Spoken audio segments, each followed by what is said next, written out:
오늘날 보면은 참된 이 하나님의 말씀을 듣고자 하는 사람들이 사실은 그렇게 많지가 않습니다. 그러면 지금 교회에 모이는 사람들은 다 뭐냐 이렇게 말씀하시겠지만은, 교회에 모이는 교우들 가운데서도 보면 그 사정사정들을 보면은 각자가 조금씩 다른 것을 우리가 알 수가 있죠. 어떤 분들은 정말 하나님을 사랑하고 하나님 주신 그 말씀을 그 마음 중심 가운데 그냥 감사와 기쁨으로 여겨서 하나님을 바라볼 그 마음 중심으로 교회에 나와서 예배하고, 또 예배를 마치고 난 뒤에는 돌아가서 그 말씀대로 순종하고자 몸부림을 치는 그런 분들도 계십니다. 또 그러나 어떤 분들은 보면은 그저 하나님을 믿는 것이, 혹은 교회에 출입하는 것이 어떤 종교 생활의 한 방편으로 생각해서, 그래도 뭐 믿으면 좋다고 하니까 그냥 믿으면 살면 좋지 않냐, 그런 마음으로 교회의 문턱을 그냥 드나들기만 하는 그런 분들도 있습니다. 우리 현실이니까요, 우리가 이런 부분들은 우리가 충분히 공감할 수 있는 줄로 믿습니다. 그래서 진정 가장 크게 표시가 나는 것이 뭐냐면은 하나님의 말씀을 들을 때입니다. 봉사도 같이 할 수 있고, 헌금도 뭐 자기 물질을 좀 쪼개서 같이 내는 것도 얼마든지 같이 할 수 있고, 또 나가서 전도하자고 그러면 나가서 전도지도 같이 뿌릴 수 있지만은, 크게 대별되고 차이가 나는 그 현장은 뭐냐면 이 말씀을 듣는 자리입니다. 말씀을 진정 들을 때 그 말씀을 통하여서 자신을 깨달아 알고 진정 말씀 앞에 나를 엎드리는 스스로가 엎드리는 그런 사람이 있는 반면에, 말씀은 말씀이고 나는 나다, 그런 마음 중심으로 말씀의 시간을 대하는 사람들도 있단 말이죠. 말씀에는 어떤 말씀들이 여러분 들려집니까? 이 말씀들은 서로 조금씩 표현은 다를지 몰라도 그 자리에는 내가 죄인으로 죽은 자라고 하는 것, 내게 소망이 없다는 말씀이 항상 이 말씀 가운데에서는 빠짐없이 기록되고 들려집니다. 그런 죽은 자와 같은 우리를, 아니죠, 이미 죽은 자이죠. 그런 죽은 자가 된 우리를 하나님께서 살리신다 라고 하는 이 말씀이 말씀 가운데 있는 것이죠. 그러므로 우리는 이 세상 살아갈 때 이 생명, 내가 누리는 생명이 내 것 아니고 하나님의 것인 것을 알고 하나님의 말씀에 순종해서 하나님을 귀하게 여기고 두려워할 줄 알고 또 그 말씀을 따라 살 줄 아는 그런 인생을 살아야 된다는 말씀이 말씀 가운데 있거든요. 근데 자기 욕심을 가득 이 마음에 채운 채 말씀을 듣다 보면은 그런 말씀이 안 들려요. 내가 죄인, 그건 내날 끝난 이야기지. 지금은 내가 하나님 앞에 복 받는 인생을 살아가는, 복만 받아야 되는 그런 인생인 줄 알고 죄인이라고 하면 굉장히 불쾌하고 언짢아합니다. 당신은 지금 죄인입니다. 그러면 내가 예수의 피로 내가 다 구원받았는데 뭘 죄인이라고 그러느냐? 그럼 어제 지은 죄는 뭔데요? 오늘 우리가 또 마음 가운데 지었던 그 죄들은 뭔데요? 그것에 대해서 우리가 분명히 알아야 됩니다. 이미 우리가 예수 그리스도의 피로 의롭다 함을 인정받은, 칭의를 받은 그런 하나님의 백성이지만은, 그러나 우리는 여전히 죄 가운데 붙들려 살아가고 있다는 사실을 고백할 줄 알아야 됩니다. 그래서 뭐가 필요합니까? 때마다, 시간마다, 일마다 하나님의 도우심이 필요한 것이지요. 내가 의인으로서 그냥 내가 살아가는 모든 일이 의롭다라고 하면은 굳이 하나님의 도움 왜 필요해요? 그냥 내가 원하는 대로, 내가 말하는 대로, 내가 그냥 하고 싶은 대로 하면서 살아가면 되는 것이지요. 이것을 오해하고 착각한단 말입니다. 그래서 성경 말씀에 있어서 당신이 죄인입니다. 그러므로 우리에게는 예수가 필요하고, 그러므로 지금도 예수의 은혜가 아니면 우리는 아무것도 아닙니다. 이런 말을 들으면 귓등으로 흘려버리는 거죠. 이런 것만 내가 들을 필요가 없는 얘기야. 왜 자꾸 그런 얘기만 합니까? 좀 복받는 얘기 좀 합시다. 우리가 좀 어떻게 보면은 내가 자랑할 만하고, 또 내가 또 세상 사람들에게 가서 좀 어깨 좀 펼 수 있는 그런 얘기 좀 들읍시다. 그렇게 얘기하는 것이요. 또 어떤 사람은 예수님께서 하신 말씀과 같이 나를 부인하라. 그 얘기는 뭡니까? 내가 주인이 아니라는 거죠. 내 주인은 따로 있다는 얘기죠. 예수님께서 내 주인이라는 사실을 고백하는 것이 나를 부인하는 것이거든요. 그런 얘기하면 아주 기분 나빠합니다. 어제도 내가 먹고 살았지, 오늘도 내가 먹고 살 것이고, 내일도 내가 먹고 내가 일하고 내가 먹고 사는 거지, 누가 내 대신 일해줘? 하나님께서 언제 나를 돌아보시기나 하셔? 물론 조금씩 도우시면 주시겠지만 내 인생은 내가 사는 것 아니야. 그런 마음 중심으로 나를 부인하고 이런 얘기를 들으면 굉장히 자존심 상하는 말이 아닐 수가 없는 거죠. 그러다 보면 자연적으로 이런 말은 그냥 아까 말씀드린 것처럼 그냥 소귀의 경읽기 귓등으로 흘려버리는 것이죠. 도저히 마음에 안 들어오는 거죠. 십자가를 지라 이런 얘기하면 싫어합니다. 왜 내 할 일도 많은데 자꾸만 주님의 그 십자가만 지라고 얘기하는 거야.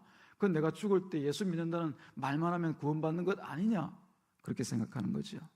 그래서 말씀을 듣는 것이 쉽지가 않고 또 한편으로는 말씀을 순종하는 것은 더 어렵기만 합니다. 히스기야가 그 두 번의 서로 상반된 그 모습에 보이면서 우리가 충분히 그 내용들을 살펴보지 않았습니까?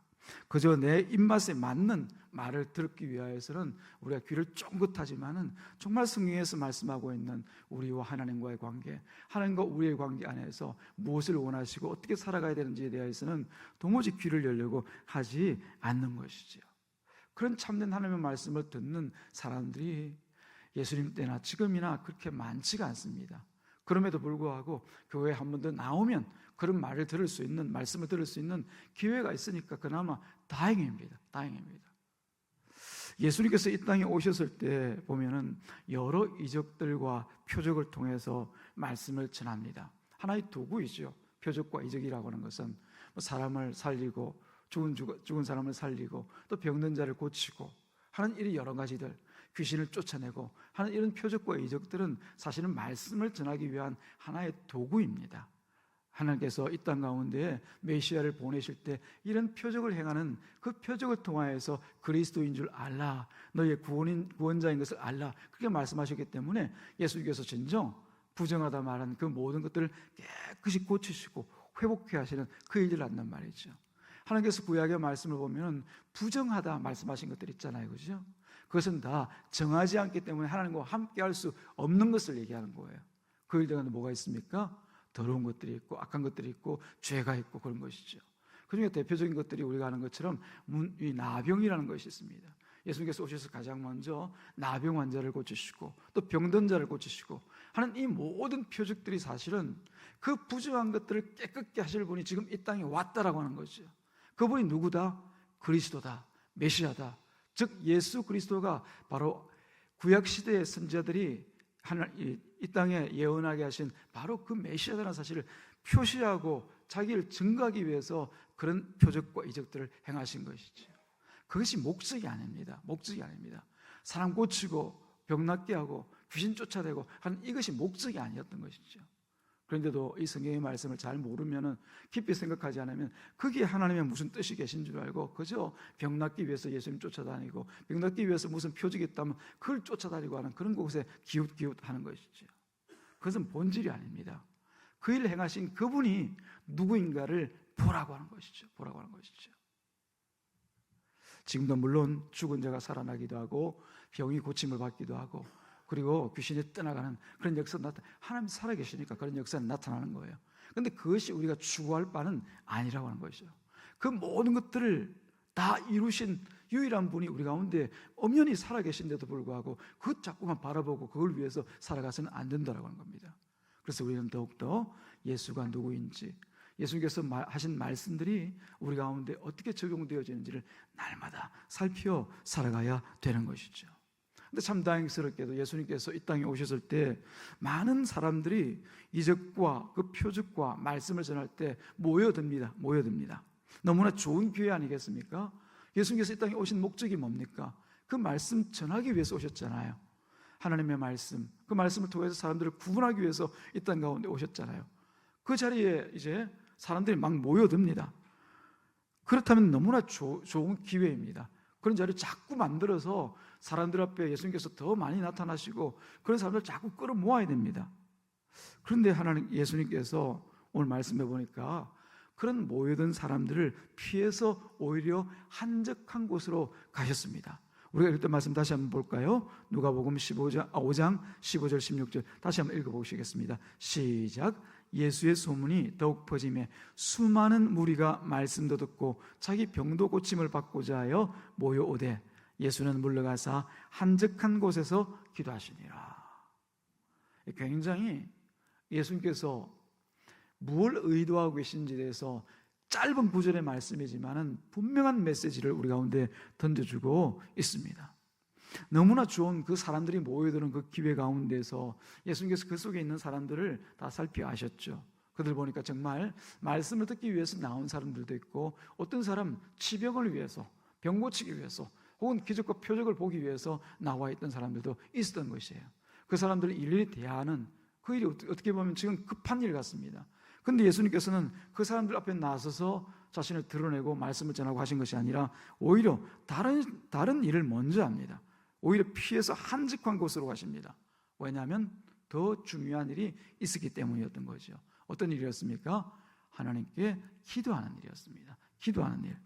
한 번만 그렇게 하신 것이 아니라 복음서나 다른 성경 말씀을 통해서 보면은 예수님께서 자주 혼자의 시간을 가지시고 기도하셨던 것을 알 수 있습니다. 이 예수님께는 사람들을 대하는 그 사역도 중요하지만은 더 중요한 일이 있었다는 것을 알 수가 있죠. 어떤 일입니까? 하나님과 교제하는 일. 그걸 우리는 기도라고 얘기하죠. 하나님과 교제하는 일. 그게 더 중요한 일로서 예수님 앞에 있었다는 것을 알 수 있습니다. 그래서 예수님께서는 시간 언제든지 필요하다 싶을 때는 혼자가 되어서 산으로 가시든지, 혹은 혼자 자기가 있는 한 곳을 마련해서 그곳에 가서 하나님과 깊은 교제를 나누셨던 것이죠. 어느 날은 예수님께서 모인 사람들이 많음에도 불구하고 혼자 산으로 가십니다. 그리고 조용히 나가셔서 새벽 동이 트기 전 하루의 첫 시간을 또 하나님과 교제하는 기도의 시간을 가지시기도 하십니다. 같은 내용인데요, 마가복음 1장 33절에서 35절 말씀에 보면 이런 예수님의 행동을 보여주고 있습니다. 온 동네가 그 문 앞에 모였더라. 온 마을 사람들이 그냥 예수님이 계신 그 문 앞에 모여 있는 거예요. 보니까 어떤 사람들인가 보니까 34절에 예수께서 각종 병이 든 사람들을 고치시며 많은 귀신을 내쫓으시되 귀신이 자기를 알므로 그 말하는 것을 허락하지 아니하시라. 그야말로 예수님께서 표적과 이적들을, 온갖 기적의 일들을 그 자리에서 다 한 것이에요.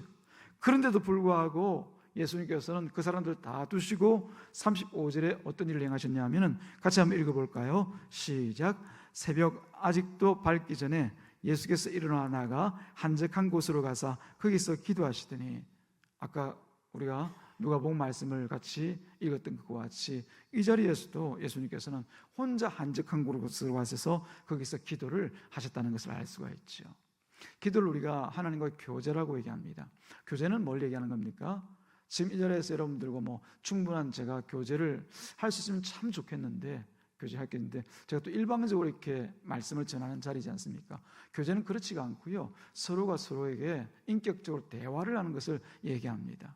제가 말을 하면은 또 여러분들이 또 그에 대해서 대답을 하고, 그게 여러분들은 아멘이라든지 또 눈빛이나 혹은 행동을 통해서 내가 듣고 있습니다, 나 듣고 있어요, 나 잘 알아들었어요, 동의합니다, 그런 표시를 해주는 것이 교제인 것이죠. 일방적인 어떤 대화는, 일방적인 가르침과 같은 것은 사실은 교제라고 할 수가 없는 거죠.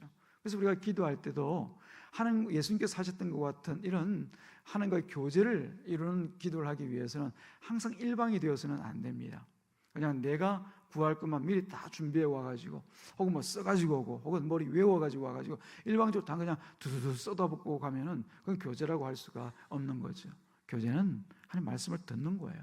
먼저 듣고 또 내 마음속에 있는 마음에 있는 말들을, 또 말씀들을 하나님 앞에 올려드리고, 그러므로 서로 왔다 갔다 하는 것이 교제인 것이죠.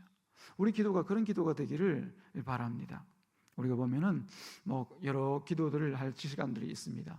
새벽 기도에 보면은 우리가 합심해서 하나님 앞에 나아가 기도할 뿐만 아니라 개인의 기도 제목을 가지고 올려드릴 때가 있습니다. 그때 또 우리 갈급한 내용들을 가지고 하나님 앞에 나가서 쏟아놓을 때도 있죠. 억울한 마음, 또 상처받은 마음, 혹은 내게 필요한 일들에 있어서 하나님 앞에 큰 소리로 외쳐서 기도할 수도 있습니다. 물론 우리 새벽 기도의 자리 같은 경우에는 혼자 크게 외치는 그런 기도보다도 또 다른 분들도 나와 계시니까 서로 어떤 기도의 성향들을 알아서 서로가 목소리도 조정하기도 하면서 서로가 잘 기도할 수 있도록 도와주는 것도 필요합니다. 그러나 정말 내 개인의 기도를 통하여서 하나님께 올려드려야 될 그런 일이 있으면은 혼자 기도하는 시간도 가져야 됩니다. 혼자 자리를 마련하고 큰 소리로 외쳐서 하나님 부르짖고 기도하는 일들이 필요한 거죠. 그때 하나님의 음성이 내게 또 임하면 또 그 음성을 잠잠히 듣는 그런 시간들도 필요한 것이죠. 그게 바로 예수님께서 하나님께 보여주셨던 기도인 거죠. 혼자 그냥 외치는 것이 아니라 하나님의 말씀을 듣고 그 음성을 따라서 내가 순종할 마음으로 아멘, 아멘 하는 그런 기도의 교제를 같이 나누어 드렸던 것이죠. 예수님께서 마가복음에 보니까, 마가복음 아까 읽었던 말씀 보니까 그때도 새벽 아직 밝기도 전에 우리가 지금 하고 있는 새벽 기도의 어떤 전신이라고 볼 수가 있는 거죠. 이 모범을 따라서 우리가 새벽에 나와서 함께 기도하고 있습니다.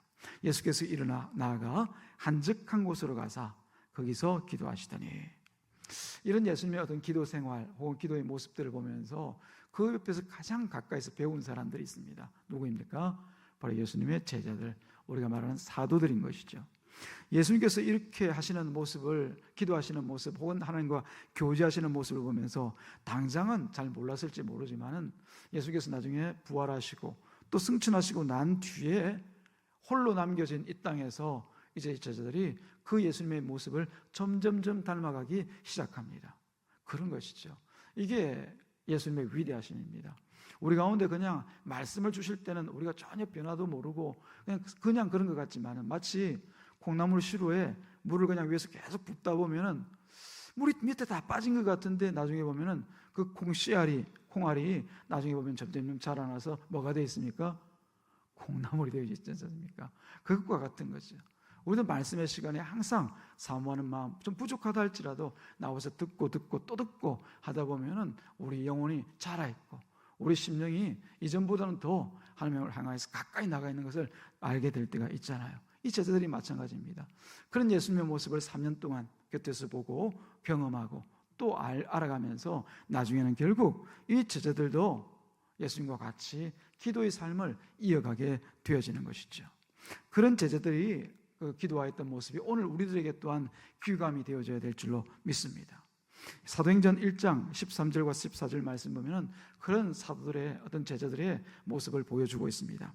13절 14절, 여러분들이 13절 읽으시고 제가 14절 읽겠습니다. 13절 자막에 나와 있으니까요, 그대로 읽습니다. 시작.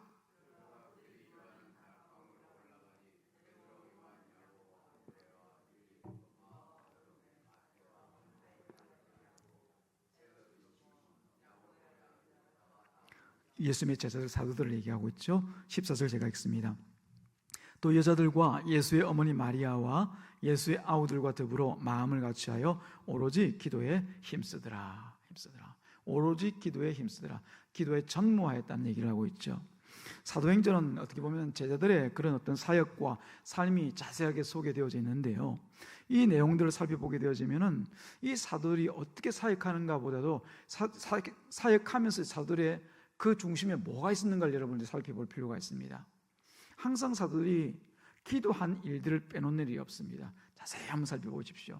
어디를 가든지 무엇을 하든지 이 사도들이 가장 그 중심 가운데 기도와 연관되어 있는 말들이 혹은 그 행동들이 포함되어 있다는 것을 발견할 수가 있을 것입니다. 왜냐하면 우리가 지금 이 땅에서 살아가면서 신앙생활을 하는데도 이 사도들과 같은 사도의 본을 따라서 지금 우리가 신앙생활을 하고 있기 때문에 뭐가 가장 중요한지를 사도행전에서 그야말로 하나의 엑기스처럼 가장 표본처럼 보여주고 있거든요.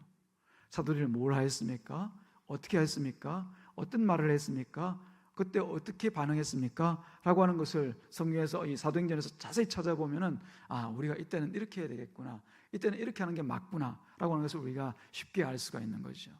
그 사도행전 곳곳마다 결국은 보면은 이 사도들 한 사람 한 사람들이 혹은 교회라고 하는 사도들의 그 무리가 모여서 한 일 가장 중심된 부분에 기도라고 하는 것이 있는 것을 알 수가 있습니다. 기도라고 하는 것이. 그래서 베드로가 잡혀갔을 때도 온 교회에서 기도합니다. 그리고 마찬가지 사도들이 감옥에 갇혀 있을 때도 여러분 잘 아시다시피 바울과 실라와 같은 사람들은 기도합니다. 그 자리에서 다른 것이 아니라 기도합니다. 그리고 어디로 갈까 말까, 이곳을 갈까 말까요? 하나님, 저는 제가 정한 지역은 아시아 지역입니다. 어디로 갈까요? 하나님께 묻고 할 때 계속 기도하는 가운데 하나님께서 환상 가운데 마게도냐 사람을 보내어서 이곳으로 먼저 오라, 그 선우를 앞뒤를 미리 하나님께서 정해주시는 것을 보지 않습니까? 다 기도의 과정인 것이죠. 기도할 때마다 또 순종하는 이 사도들의 그 마음의 중심을 사도행전에 담아놓고 있는 것이죠. 사랑하는 여러분, 이처럼 기도라고 하는 것은 하나님과의 교제하는 시간으로서 성령을 의지하는 시간이고, 내가 아니라 성령을 의지하는 시간이고, 또 성령으로 충만하게 되어지는, 내 욕심과 내 소원과 내 어떤 의지가 충만해지는 시간이 아니라 성령으로 충만해지는 시간이라는 것을 여러분들이 날마다 기억할 수 있기를 주님의 여러분 축복합니다. 그러므로 우리도 주님의 본을 따라서, 그리고 사도들이 갔던 그 길을 따라서 범사에 이 기도의 우선순위를 두고 또 한편으로는 전심으로 기도하는 삶을 살아야 될 줄로 믿습니다. 기도하면 됩니다. 지난주 중에도 이 빨간 날 공휴일이죠. 공휴일 날 잠깐 기도원을 올라갈 수 있는 기회가 있어서 기도원에 가서 봤는데, 거기서 그 말이 새롭게 들리더라고요. 기도는 기적을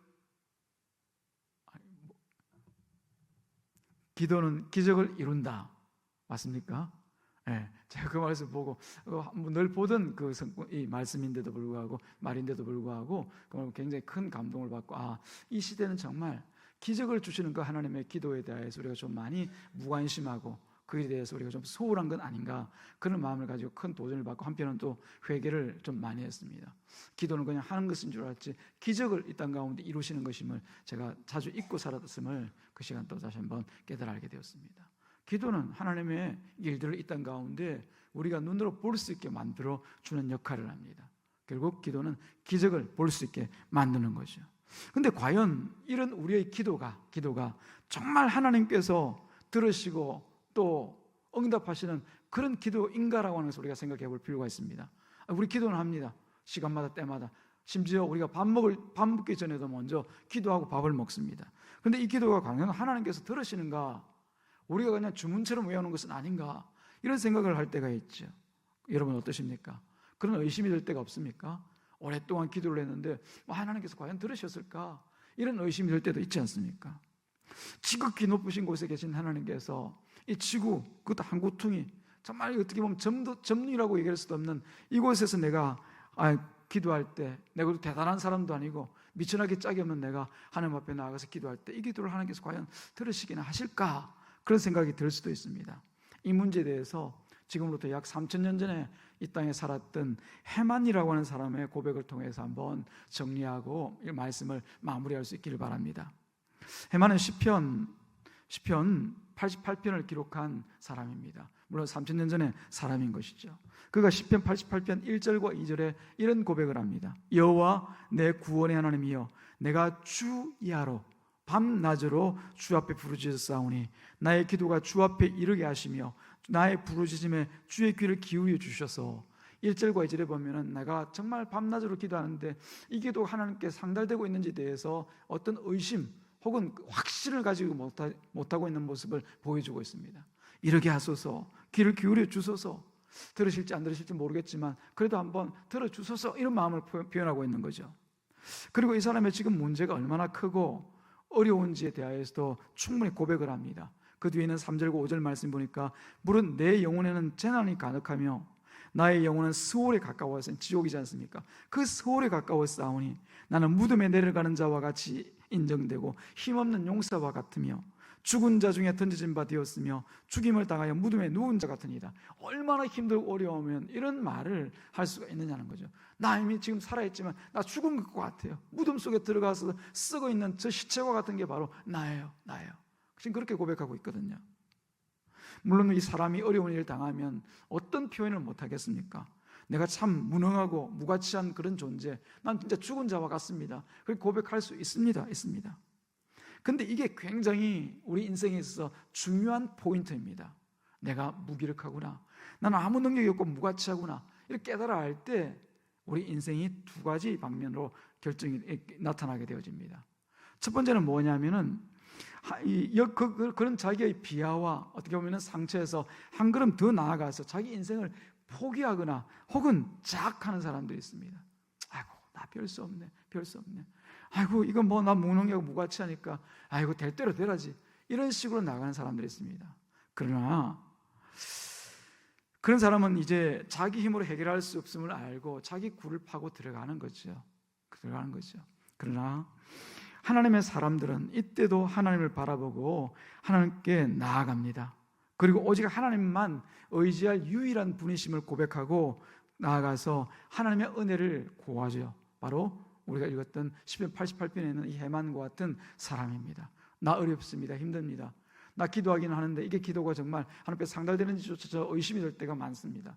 그런 고백을 통하여서 부단히 주야로 하나님 앞에 나가서 하나님을 붙드는 거죠. 이게 우리 하나님께 속한, 또 하나님께서 택하신 하나님의 백성들이 삶을 살아가는 그런 태도인 것이죠. 우리에게 낙심이 없을 수 없습니다. 우리 낙마하고 낙심하고 혹은 절망과 고난과 어려움 가운데 처할 때가 있단 말이에요. 예수를 믿는다고 하면 여러분 편한 인생 산다는 것 포기하시기 바랍니다. 포기하니까 좀 이상한데요. 나는 편한 인생을 살 인생이 아니라 말씀을 따라 고난을 겸하여 받는 그런 인생을 살게 되었구나. 미리 여러분들이 마음 가운데 각오를 하셔야 돼요. 나를 부인하고 주님의 십자가를 붙들고 살아가는 그 인생이 어찌 편안한 인생이겠습니까? 결코 그럴 수가 없죠. 결코 그럴 수가 없죠. 오히려 주님 주신 그 고난, 내게 닥치는 고난, 내 죄로 인한 그런 고난들을 함께 우리는 쌓고 살아가는 인생인 것이죠. 천국에 가서 그런 말이 있지 않습니까? 천국에서 이 땅에서 정말 성실하고 하나님 앞에 경건하게 살았던 그 사람들의 얼굴 보면은 여러 상처 자국이 보인다고요. 예. 어떤 때는 세상의 말로 인하여서 난 그 칼자국 같은 상처, 또 주변에 있는 가족에 있는 친구에 의해서 그 상처를 받은 그 상처로 해서 온몸에 상처투성이가 되어서 결국은 천국에 가 우리가 주님과 동행하여 살아가게 되는 것이죠.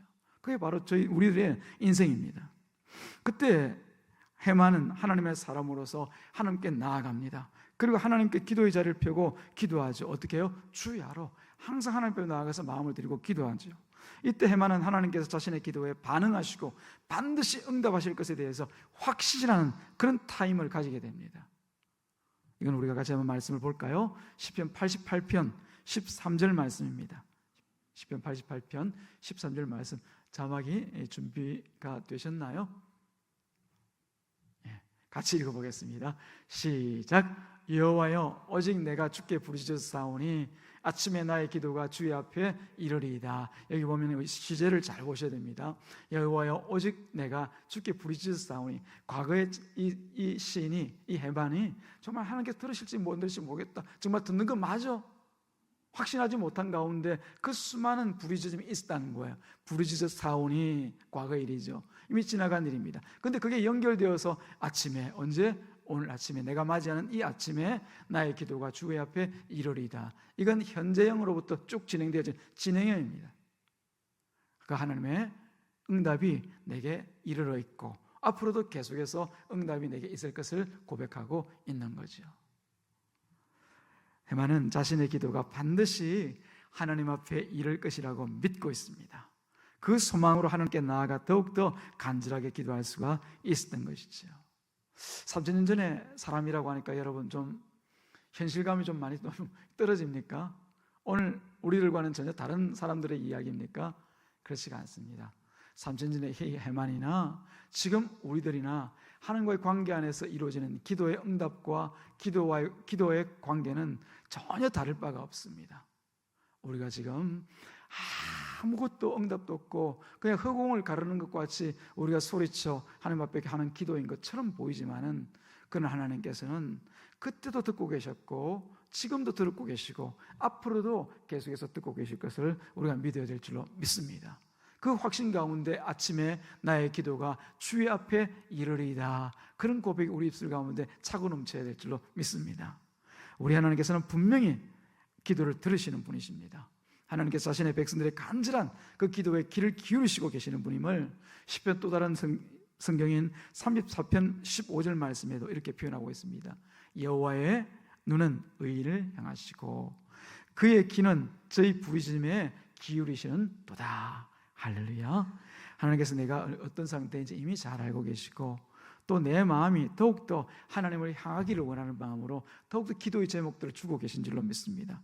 그 기도가 반드시 응답될 줄로 믿고 우리가 날마다 기도의 자리를 쌓고 나갈 수 있기를 바랍니다. 야고보서 5장 15절 말씀에 보면은 믿음의 기도는 병든 자를 구원하리니 주께서 그를 일으키시리니 혹시 죄를 범하였을지라도 사하심을 얻으리라, 그렇게 말씀하고 있어요.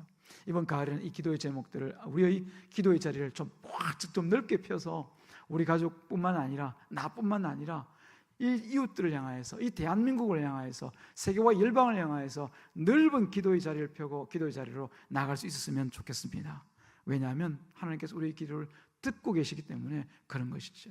이 시간 말씀을 마치기 전에 찬송 한 자 우리가 드리고서 같이 한번 말씀을 마무리하겠습니다. 기도할 수 있는데 같이 한번 우리가 찬송하겠습니다. 반주자 앞으로 나와주시고요. 자막도 같이 띄워주시고, 여러분 너무나 잘 아시는 이런 또 찬송입니다. 기도할 수 있는데 왜 걱정하십니까? 왜 실망하십니까? 왜 염려하십니까? 왜 방황하십니까?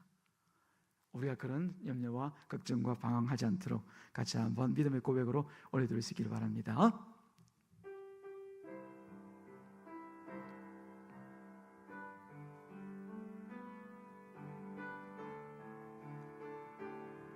기도할 수 있는데 기도할 수 있는데 왜 걱정하십니까? 기도하면서 왜 염려하십니까? 기도할 수 있는데 왜 실망? 기도할 수 있는데 왜 실망하십니까? 기도하면서 왜 방황하십니까? 주님 앞에 무릎 꿇고 간구해 보세요. 마음을 정결하게 뜻을 다하여 기도할 수 있는데 왜 걱정하십니까? 기도하면서 왜 염려하십니까? 아멘. 이번 가을에는 풍성한 기도와 함께 영혼의 열매들이 더욱더 풍성해지는 그런 가을이 되기를 주님의 이름으로 축복합니다. 기도하겠습니다. 하나님 아버지,